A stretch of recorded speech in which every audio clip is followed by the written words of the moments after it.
Hello everyone, your Royce here and welcome to our channel Sansevieria 101. So for this episode, we are going to feature another controversial Sansevieria. Controversial in the sense that this Sansevieria is known in the market as the Bella species of Sansevieria. However, as I have researched and I have checked with other experts and also some of the other collectors that have also grown this Sansevieria, they have a specimen that already bloomed, and with that bloom, we were able to measure the height of the inflorescence or the flower stalk of this Sansevieria, and they grow to the average. The Sansevieria stock grow in the average or with the average of 90 to 100 centimeters, and that's about 2 feet.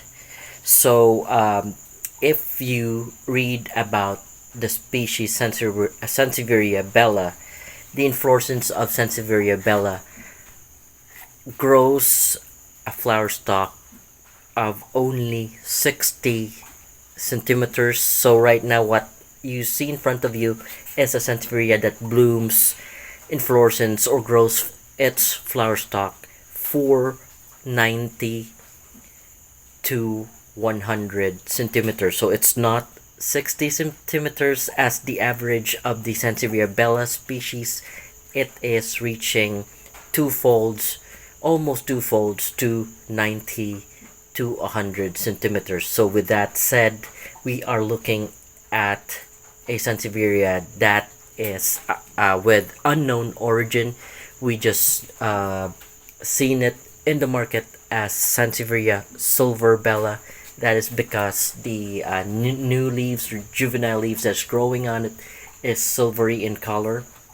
There are also other types of this Sansevieria that's sold in the market. They also sell Sansevieria blue, Sansevieria bella blue, Sansevieria bella platinum, but we will discuss that on a later period. So Sansevieria bella blue and Sansevieria bella silver are very hard to identify or to tell apart from each other because there are only negligible difference between them. Mine, I have bought it as Sansevieria bella silver, but we have an issue calling it bella silver because we have found out that the inflorescence of the so-called silver bella or bella silver in the market does not match the inflorescence of the Sansevieria bella species. So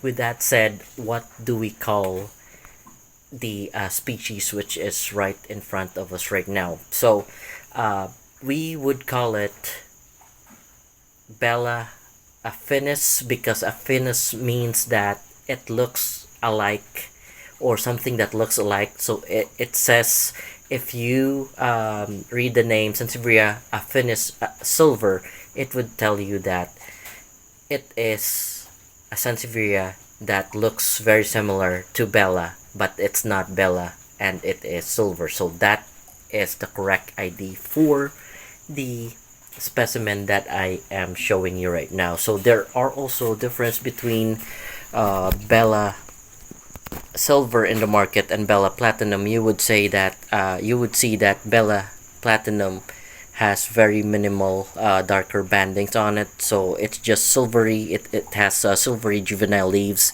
but it still has darker green bandings. Same can be said with buntel silvers. They still have green bandings on them.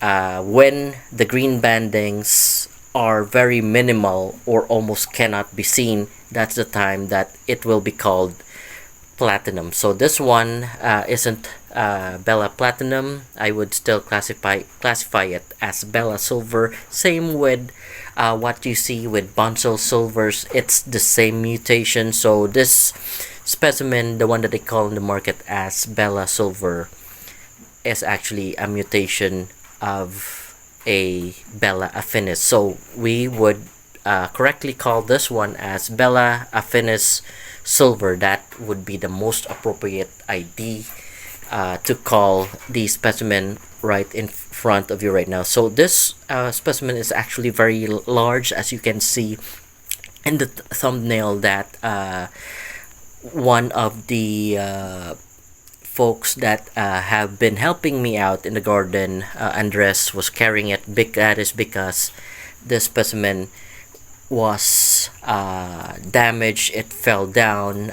Some stray cats pounced on it, and the pot dropped. Miraculously, the new leaves did not break. None of the leaves break. So that's some sort of a consolation for me, but it's really a heartbreaker. I can actually, as we speak, I can show you footage of how I first found it. So it was me and Andres who found it. It was upside down. I can actually show you how it looks like because we're going to repot this. I cannot just repot it with or move this specimen with one hand because, like I said, it's a very large specimen, and I would need to clip the phone or the camera for me to be able to do some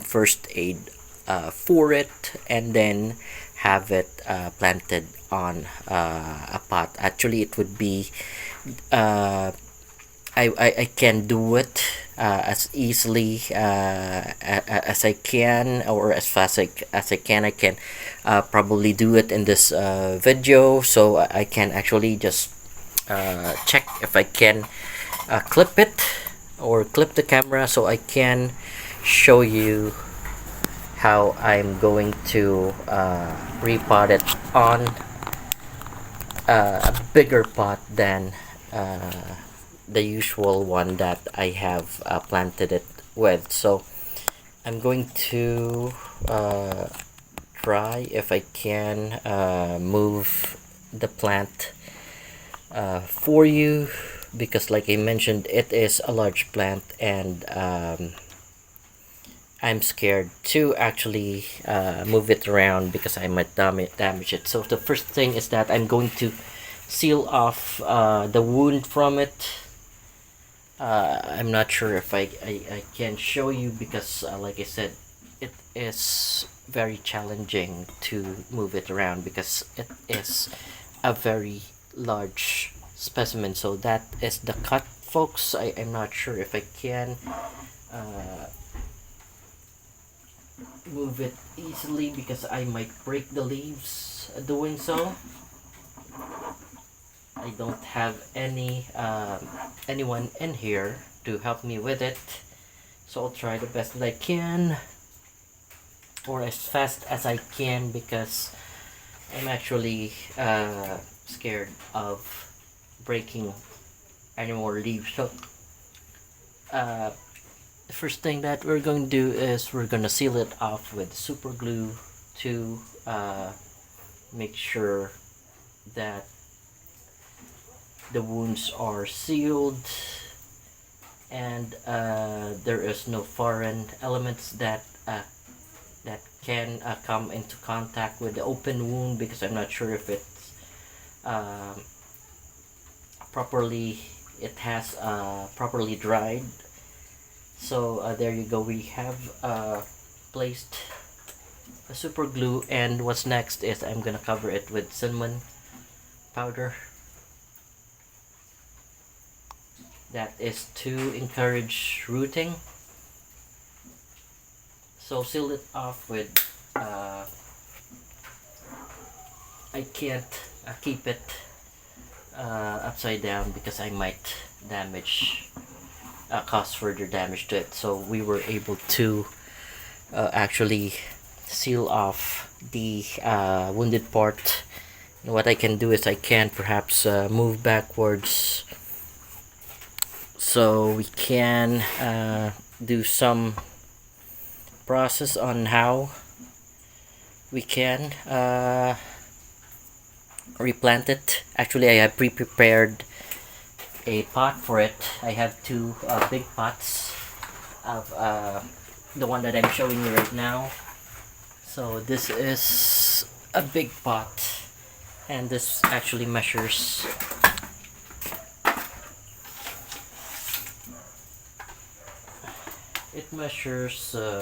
it has 12-inch diameter, and it is 12-inch deep. So that there you go. That's how that's the depth of the pot, and the diameter is also 12-inch. So 12-inch depth and 12-inch in diameter. So I have another pot here. This is how big this plant is, if you can see me with it. I'm not sure, but what I'm going to do is I'm going to repot it as fast as I can, because I can't really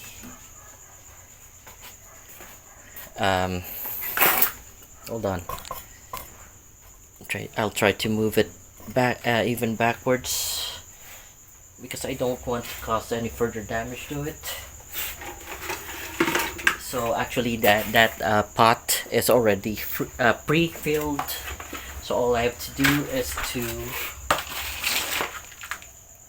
keep on filling it.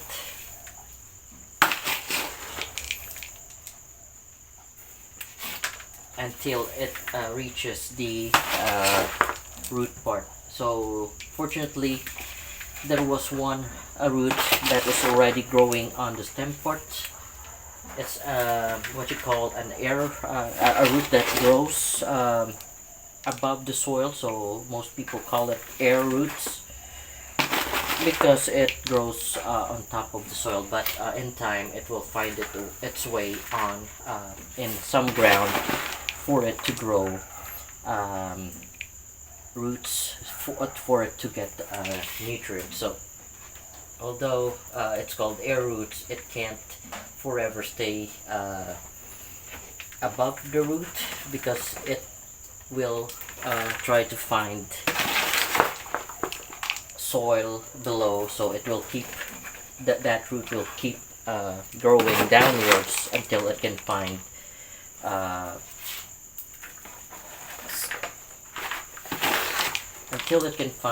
or reach a part wherein it has soil for it to get its nutrients. So that's actually fortunate, because there was one root growing from it.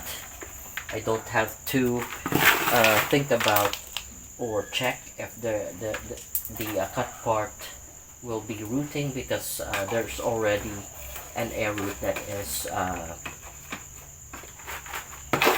searching for or looking for a place where it can grow or dig down to get nutrients. So I'm able to fill out some part of the pot, but this part over here is quite different, because I have a big scooper. Not sure if I can, but it's kind of hard. So there you go. Trying to fill out as carefully as I can, because I don't want to cause any further damage to the specimen of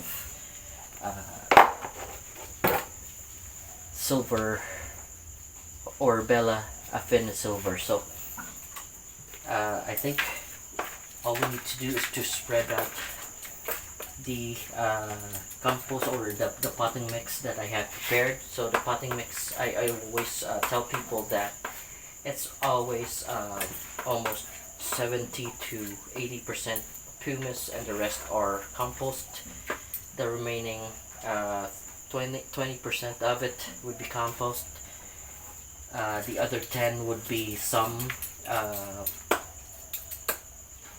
fillers that I put on there, like banana peels or eggshells that I have dried.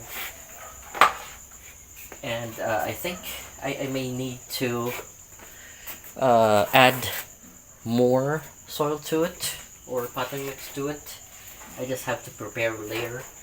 And by the way, this is the pot where it snapped, so you can see that there's the portion on there that snapped. There are still this is a root bound pot, by the way.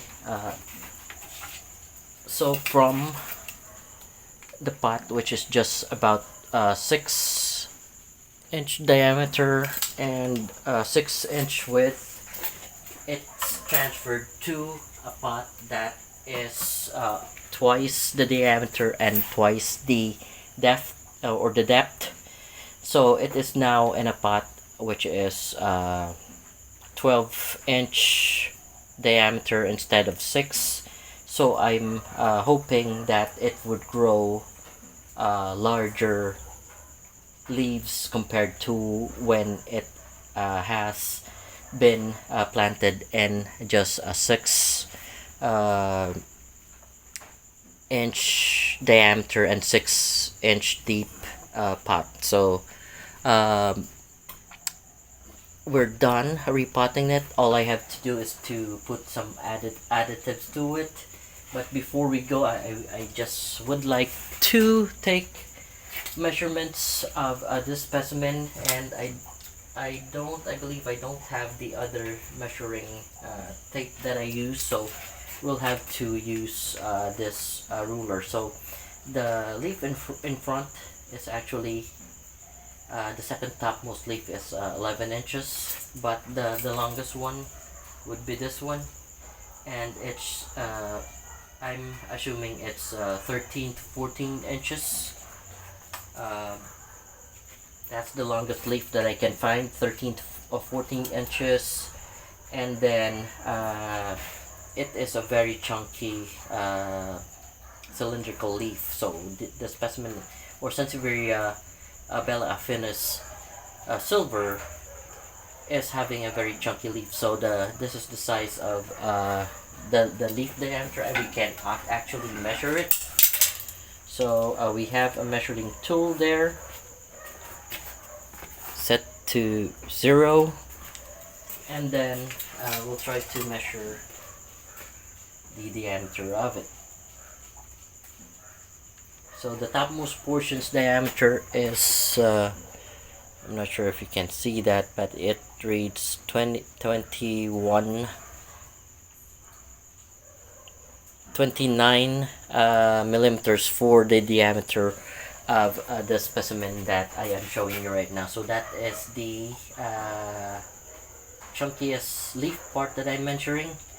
The other one measures 32.9, so that's the diameter of the Sansevieria bella affinis silver that I am featuring for you right now. So actually this is a premature feature, because I'm supposed to feature one of the Pemba species, but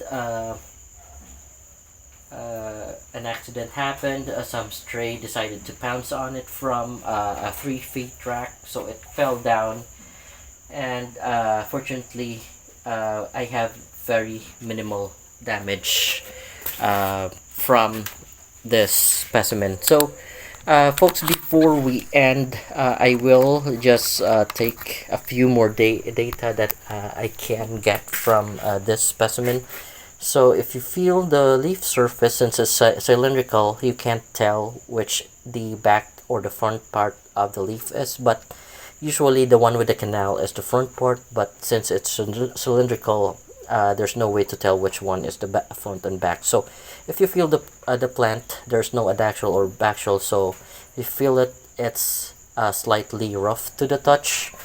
And if I focus it, like I mentioned, the juvenile leaves are silvery in growth, The matured ones are paler in they're still pale green in color, not the normal green that you have, but they are darker compared to the really silvery juvenile leaves. So aside from that though, you will see that there are longitudinal lines on it that are dark green in color, and you will also see this dark bandings of or from the Sansevieria Bella affinis silver. So you can still see the bands with platinum, though it will be very minimal, and it's more of a silvery compared to the one that I'm showing you right now. So very minimal bandings compared to what I'm showing you right now. You can still see the bandings on them. Aside from that, the tip of Sansevieria Bella affinis is having a color of blood red. So it's dried. It looks like a dried blood. They look like dried blood, and that's how they look like. If I can focus on some of the leaf tips, there you go. So you can see that the point there it looks like dried blood. So aside from that, I think I have nothing to add. So folks, we have managed to replant or repot the Sansevieria Bella affinis silver that I have. It's a big specimen. In fact, I can get the ruler here, and actually this is a 2 feet ruler. You can see that 1 inch there, and it ends up at 24 inch. So from that point to this point, you would see that across from tip to tip, it is 2 feet in length. So and that's the height of it.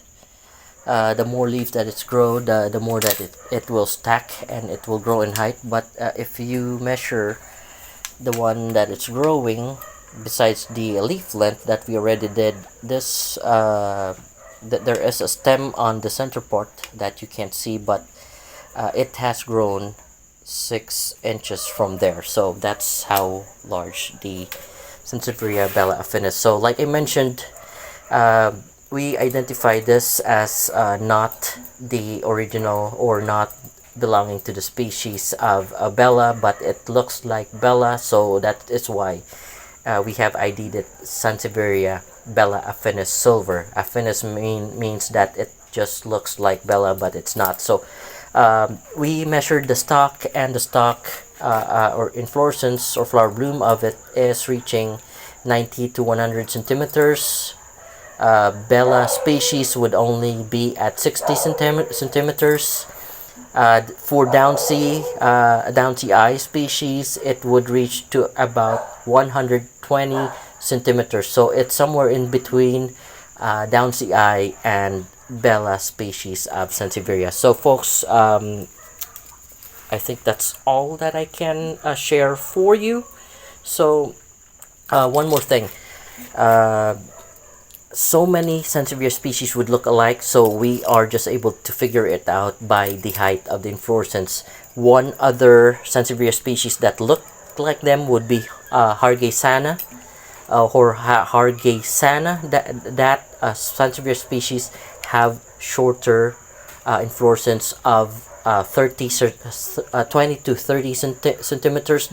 That's how we can tell them from the height of their inflorescence. If they have already grown into maturity, it's very hard to identify these Sansevierias that I am featuring for you right now. So again, we can only properly identify them through the height of their inflorescence, with Hargeisana, the shortest flower stalk, followed by Bella having 60 centimeters, followed by Sansevieria Bella affinis 90 to 100 centimeters, followed by Downsea eye, which is reaching to about 120 centimeters. So aside from that, folks, I have nothing to add. So if you have any questions or suggestions, please feel free to comment below. And if you enjoyed what I'm showing you, please don't forget to like and subscribe to our channel.